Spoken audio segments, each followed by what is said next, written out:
O abismo comedor de humanos. Ele atrai tudo para dentro de si, e nada pode sair dele. O abismo que está cheio de morte e, por conta disso, também cheio de vida. Não há como ter morte em um lugar sem vida. E por isso que o abismo de Made in Abyss é simplesmente lindo. E eu sei o que você está pensando agora. O que essa capivara doidona tá falando? Acontecem coisas tão horríveis dentro do abismo. E isso é verdade. Mas a beleza e as trevas do abismo são causadas por coisas diferentes. E esse vídeo é sobre isso. Então pega a sua bússola que aponta para o fundo do abismo e vamos descer até as profundezas do nosso mundo. Quer dizer, dessa história.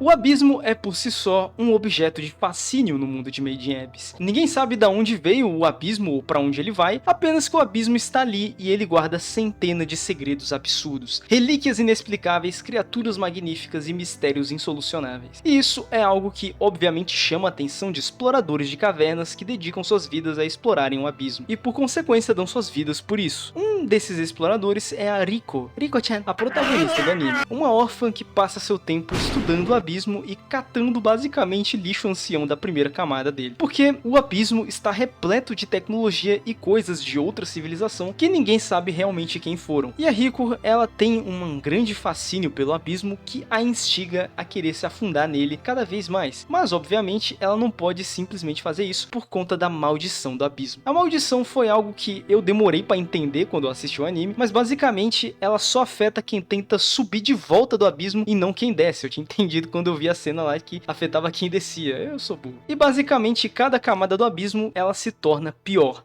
Na primeira camada é apenas uma tontura, um enjoo, mas na quarta camada é sangrar pelos seus orifícios e na sexta camada é perda da humanidade e até morte. Mas é por conta disso que apenas pessoas fortes podem voltar da quarta camada e quinta camada também, e ninguém nunca voltou da sexta camada, porque é simplesmente impossível voltar de lá. E entre os exploradores, apenas os mais fortes e corajosos tentam, que são os apitos brancos. E acontece que a mãe da Nijika, quero dizer Rika, era um apito branco, que tinha um grande desejo de descobrir os segredos do abismo e por isso meio que abandonou sua filha. Mas a Riko não liga muito pra isso não, porque como eu disse, ela mesma quer ir para dentro do abismo também. Mas no caso da Riko é um pouco mais sombrio, pois aqui é um bom lugar pra dizer que esse vídeo tá cheio de spoilers, né? A Riko na verdade nasceu no abismo, já como um feto morto na verdade, por causa da maldição do abismo. Mas ela foi revivida por conta de uma relíquia estranha e acontece que tudo que é revivido por essa relíquia acaba não vivendo muito e tem um desejo imenso de também retornar ao abismo. E é por isso que a Riko tem essa vontade dentro dela tão forte assim. Mas pra sorte dela, ela encontra um robô barra ciborgue no abismo e não dá pra saber o que ele é ainda. Eu não li o mangá, por isso que eu não posso dizer. Mas eu acho que o mangá não tá indo tão longe assim do ponto que parou o anime, então tá tudo certo. Isso porque o Reg é aparentemente um robô indestrutível com um pênis orgânico. Pode parecer estranho eu citar isso, mas é um fato muito comentado no anime. Obviamente que em geral uma piada, mas eu não duvido nada que no futuro vai ser algo realmente importante para a lore desse mundo, pois nada nos designs das criaturas ou dos personagens nesse anime é aleatório. O mangá, e o anime até onde ele pode, é cheio de explicações e detalhes sobre as características das coisas, sempre trazendo uma pegada meio científica para a obra. Mas o principal é que sempre justifica cada escolha dos designs e das criaturas. É como se tudo fosse bem pensadinho, e por isso que eu queria falar sobre os designs fofinhos desse anime, que é o que mais chama a atenção da maioria e o que muitos resumem Made in Abyss por ser, dizendo que ele é o anime fofinho, mas no final ele fica bizarro e de fato no anime é bem verdade isso por causa da engine, porque a engine da primeira temporada realmente é uma sacanagem, porque nela parece que explorar o abismo é algo super divertido e legal e fofinho, yeah! Mas o conteúdo dos episódios em si do anime sempre deixam claro o quão perigoso e cruel é explorar o abismo, desde os primeiros episódios. Claro que se você não prestar atenção nos diálogos ou simplesmente não levar a sério por conta dos designs, você vai se surpreender. Mas se você levar em consideração apenas o que é realmente apresentado na história, não é muito surpreendente o fato de explorar o abismo ser algo terrível. Mas o que eu realmente quero dizer é que os designs são fofos não apenas para te surpreender, mas que isso é algo proposital para mostrar os reais temas da obra.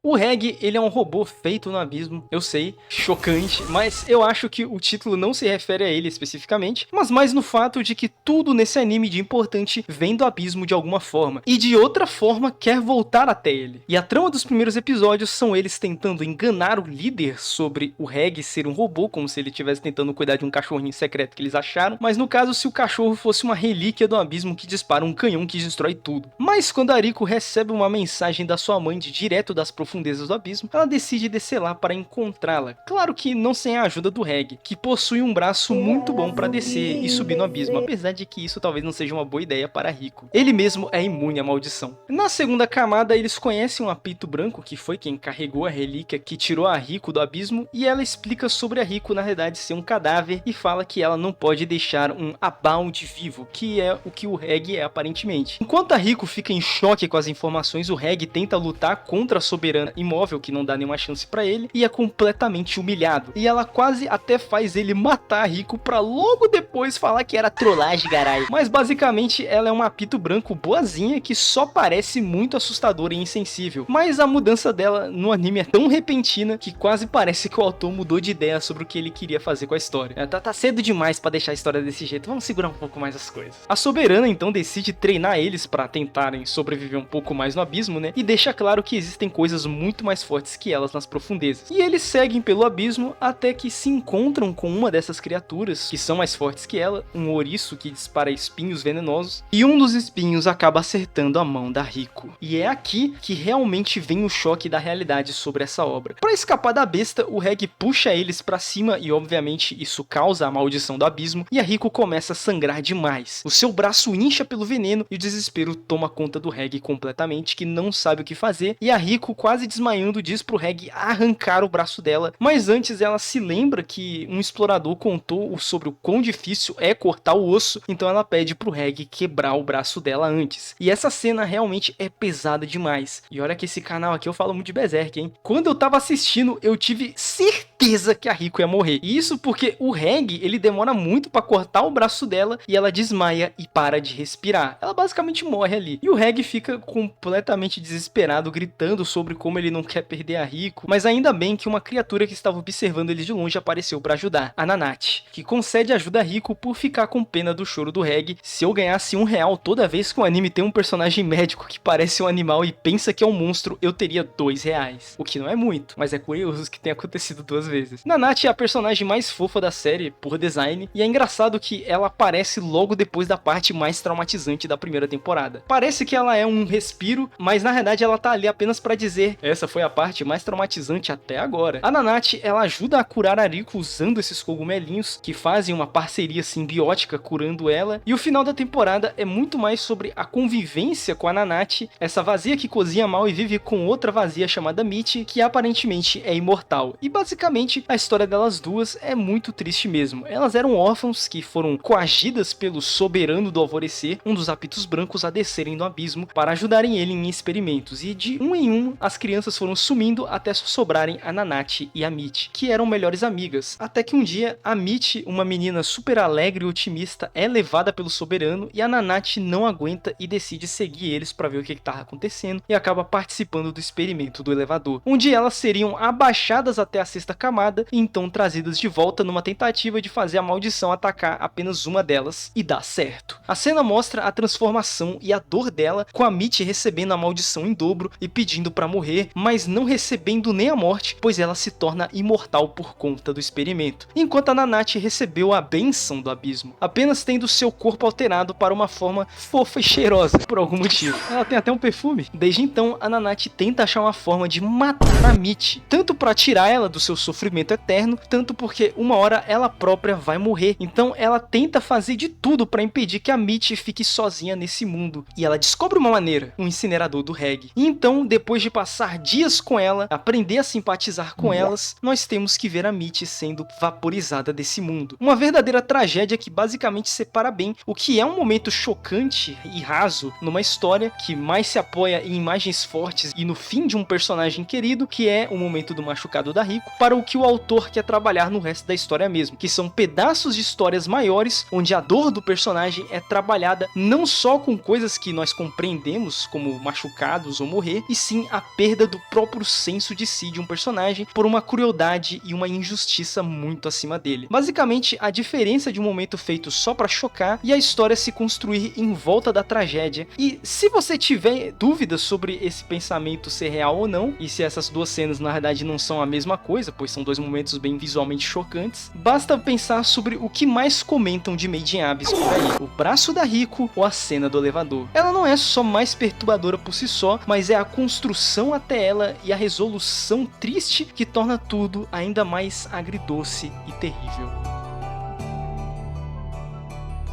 É engraçado essa parte ter o nome de escuridão do abismo, porque na verdade o abismo de Made in Abyss não tem escuridão alguma. Não é igual o abismo do Dark Souls. Todo o abismo ali, toda aquela região é iluminada pelo campo de força, que não traz luz só pra dentro, como também impede que a luz escape do abismo. Por isso que ele parece apenas um vazio escuro do lado de fora, enquanto que ele é cheio de vida por dentro. E por isso que o abismo ele é tão enigmático, pois nada é por acaso. Os monstros voam no abismo por conta do campo de força que funciona como camadas sobre camadas por toda a superfície. Camadas essas que, quando são quebradas, causam a maldição do abismo. Mas mesmo com toda essa profundidade nos detalhes de como funciona o abismo, Made in Abyss não é sobre o abismo, mas sobre o que é feito dentro dele. Apesar de toda a dificuldade que o abismo apresenta e dos inúmeros desafios dentro dele, as maiores atrocidades da história não vêm do abismo em si, mas sim de fora dele. Claro que as bestas de dentro dele são perigosas, mas elas são apenas animais que vivem numa cadeia alimentar onde os humanos fazem parte e querem se alimentar também. Mas o anime fala sobre a humanidade que invade esses espaços em busca de conhecimentos e explorar o que pode ter lá dentro. E durante essa exploração, quem sofre mais são os inocentes. A fofura da série não é simplesmente para enganar os telespectadores, mas mais para mostrar a inocência dos personagens naquele mundo, mostrar a verdadeira face do abismo. Os protagonistas, eles não apenas estão explorando o abismo, eles fazem parte dele. Todos eles foram feitos no abismo de alguma forma, e a fofura deles é a prova de que eles pertencem àquele lugar. E os vilões do anime, por outro lado, são humanos que no abismo buscam algo além do que há no fundo do abismo mesmo. Então eles estão lá para explorá-lo, seja em busca de salvação ou conhecimento, seja por conta da sua religião ou por conta da ciência que ele busca alcançar. E ambos esses vilões específicos que eu estou citando e mostrando aí na tela, são seres que, mesmo tendo aparências meio assustadoras e serem sinistros e terem ações completamente desumanas, eles agem de maneira fofa, mas são verdadeiros monstros do abismo por dentro, usando da inocência de outros para ganho próprio, seja por manipulação ou porque o próprio abismo aparentemente dá poder a quem possui essa inocência. Agora o que resta é nós esperarmos até eles chegarem nesse tal fundo do abismo, se é um dia eles conseguirem, e tentarmos descobrir realmente qual o propósito sobre todas essas anomalias e loucuras que existem nesse local tão bonito, misterioso e horripilante, tudo ao mesmo tempo. E eu só queria usar esse espaço aqui do final do vídeo pra comentar uma coisa aqui, enquanto eu tava assistindo, que me deixou indignado, que eu tava vendo a primeira temporada da Netflix, beleza, e aí quando eu fui ver a segunda temporada, não tava entendendo nada, coisas que não faziam o menor sentido. Quem é Pruska? Quem diabos é Pruska? E aí eu tive que procurar, e aí eu vi, tem um filme que eu tenho que ver. Aí eu fui lá e vi o filme, que não tinha na Netflix, inclusive, maldita Netflix. E aí eu finalmente consegui entender minimamente a segunda temporada. Então é isso aí. Sucumba, todos. Melhore Netflix, não sei. Se você gostou do vídeo, por favor, considere se inscrever no canal, né? Deixa o like, compartilha, comenta aí o que você acha desse anime. E também comenta outros animes que você quer que eu faça essa review falando apenas o que importa, ou as coisas que eu quero falar. Provavelmente vai ter um vídeo desses algum momento de Monster, que eu quero ver, só que eu tô com preguiça. E também provavelmente outro sobre Dungeon Mesh, porque aquele meu vídeo de Dungeon Mesh é bem ruim e eu quero fazer outro, que merece, tá ligado? Igual eu fiz com Frieren, que é um vídeo muito bom, que infelizmente poucas pessoas viram, né? Bora assistir outra coisa do meu canal, além de Berserk, rapaziada? E aí? Aí depois vocês vêm e falam assim, Rorococa só faz vídeo de Berserk, mas não vê os outros. Aí fica, nossa, tá sumido, hein? Não estou sumido. Você que não viu. Não, o YouTube não me recomendou. Prova. E aí? Não incapaz de saber que todo sábado tem vídeo novo? Né? Porque eu nunca expliquei isso. Mas todo sábado, mais ou menos, tem vídeo novo. Talvez não tenha sábado que vem, mas enfim. Também torne-se membro do canal, importantíssimo. E os membros são... Fudeu. Já vou aqui agradecer a Maria Júlia, ao Lucas e principalmente ao Luiz aí, que me deram muitos membros aí recentemente. Então, muito obrigado aí a vocês.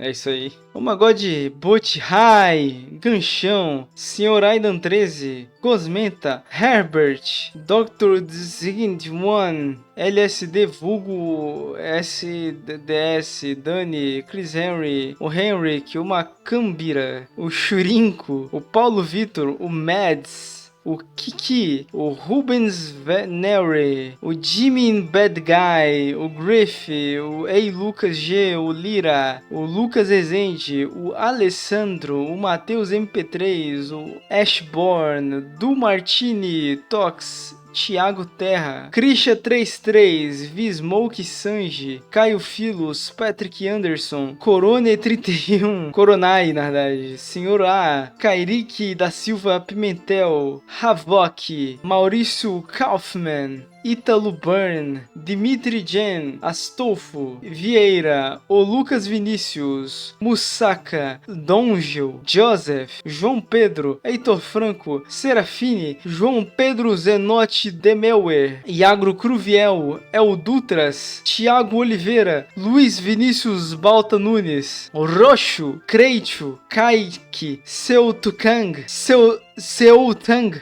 Pedro Nascimento, Tusk, Gabriel, Faustão de Terno, Alana, Draco, Morgan, Itamar Scrutin, Fernando Barros. Tralaleiro, tralala.